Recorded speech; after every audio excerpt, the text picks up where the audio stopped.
ఉత్తప్పుడంటే జర్ర ఎన్కా ముంగటికి అయ్యేటోళ్ళు కావచ్చేమో గానీ ఎలక్షన్ల టైం కాబట్టి లీడర్లు పబ్లిక్ల పతార వెంచుకోనికే చిన్న ఛాన్స్ దొరికినా ఈడ్చిపెడతలేరు.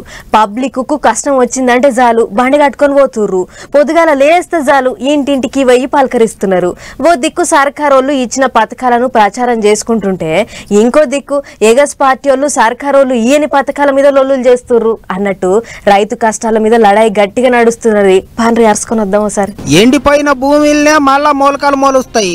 ఏడ పోగొట్టుకున్నామో అక్కడనే ఎంకులాడుకోవాలి అన్నట్టు సందు దొరికినప్పుడల్లా మళ్ళా పబ్లిక్ల పతార పెంచుకునే యుగురం చేస్తున్నాడు. సర్కారోళ్లను ఇరుకున పెట్టే యుగురం చేస్తున్నాడు మాజీ సీఎం కేసీఆర్ సారు. ఉమ్మడి కరీంనగర్ జిల్లాలో ఎండిపోయిన శెలకల పొంటి తిరిగిండు సారు. దెబ్బ ఇంకా జర్ర కలుక్కుమంటనే ఉన్నది కావచ్చు. 3 గాళ్ల మీదనే నడుస్తున్నాడు. శెలకల పొంటి తిరిగి రైతన్నల గోస తెలుసుకున్నాడు. ఎండిపోయిన పంటలను చూసి బెంగటిల్లుతున్న రైతులకు ధైర్యం చెప్పిండు. ఏం పికర్ చేయకుర్రి కొట్లాడదాం అన్నట్టు చెప్పుకొచ్చిండట. నడమ మిడమ అనేరు కాడ ఆగి నీళ్లకెళ్లి బయటపడ్డ పాతూరును జరసేపు చూసిండు. అటెనక మైకుల ముంగట ముచ్చట్లు చెప్పిండు. సర్కారోళ్ళు శాతగానట్టే పని చేస్తున్నారు అన్నట్టు ఆడిపోసుకున్నాడు. ఎందుకంటే ఈ ప్రభుత్వం అనేకమైనటువంటి అడ్డగోలు హామీలు ఎంపీ చేసి పాపం మంచిగున్న వాళ్ళ నోట్లే మట్టి కొట్టింది. అన్ని మోసాలే. ఏ ఒక్క మాట కూడా నెరవేర్చలే. ఏ ఒక్క హామీ కూడా నెరవేర్చలే. మళ్ళా సిగ్గు లేకుండా మళ్ళీ ఇయ్యాలో 4-5 హామీలు ఇచ్చిరాడు. అది ఎవరిని ఉద్ధరించడానికో నాకు అర్థం కాదు. ఇక్కడ బాధాకరం ఏంటంటే నీటి నిర్వహణ సామర్థ్యం తెలియనటువంటి లత్కోర్లు రాజ్యం వెళ్తున్నారు కాబట్టి, అసమర్థులు చవట దద్దమ్మల రాజ్యంలో ఉన్నారు కాబట్టి ఇవాళ ఈ పరిస్థితి సంభవించింది. ఎందుకు వస్తుందండి ఈ పరిస్థితి? అంతేకాదు మొన్న సీఎం రేవంత్ సార్ మాట్లాడిన ముచ్చట్ల మీద కూడా కేసీఆర్ సార్ గరమైండు. 100 రోజులలో 200 మంది రైతులు చచ్చిపోయిన 200 పైచీలు కానీ నేను చెప్తే 48 గంటల్లోగా ఇవ్వండి, మేము వాళ్ళకు నష్టం ఇస్తామని చెప్పినారు. మేము 4 గంటలనే ఇచ్చినాం. ఈ లిస్టు 4 గంటలే. 4 గంటలనే ప్రభుత్వానికి చీఫ్ సెక్రటరీకి పంపించినాం. 209 మందికి పంపించినాం.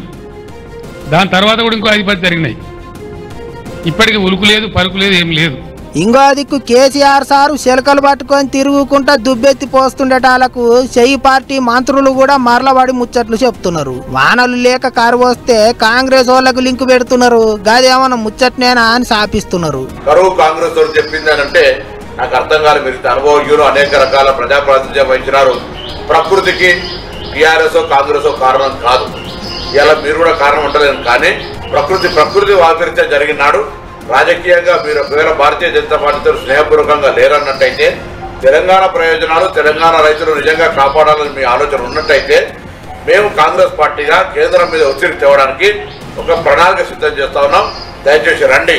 అటు పువ్వు పార్టీ వాళ్ళు కూడా రైతుల కష్టాల మీద లడాయి చేస్తున్నారు. జిల్లాల పొంటి లీడర్లంతా ఎటోలాటు రైతు దీక్షలు చేసిండ్రు. రైతులను అరుసుకోవాలి, ఆపది కాలంలో అండ ఉండాలి, నష్టపోయిన వాళ్ళకు పైసలు ఇవ్వాలి అన్నట్టు గరమైండ్రు. గిట్ల రైతుల చుట్టే తిరుగుతున్నది తెలంగాణ రాజకీయం. మేముండంగా గిట్లుండేనా అంటున్నారు కారు పార్టీ వాళ్ళు. మేమొస్తే గిట్లుండదు అంటున్నారు పువ్వు పార్టీ వాళ్ళు. జర ఆగురి అన్ని తీర్లు ఆదుకుంటాం అంటున్నారు సర్కారు వాళ్ళు. మరిగా రైతన్నలు ఎవరు దిక్కుంటారో చూసుకుంటా పోవాలి.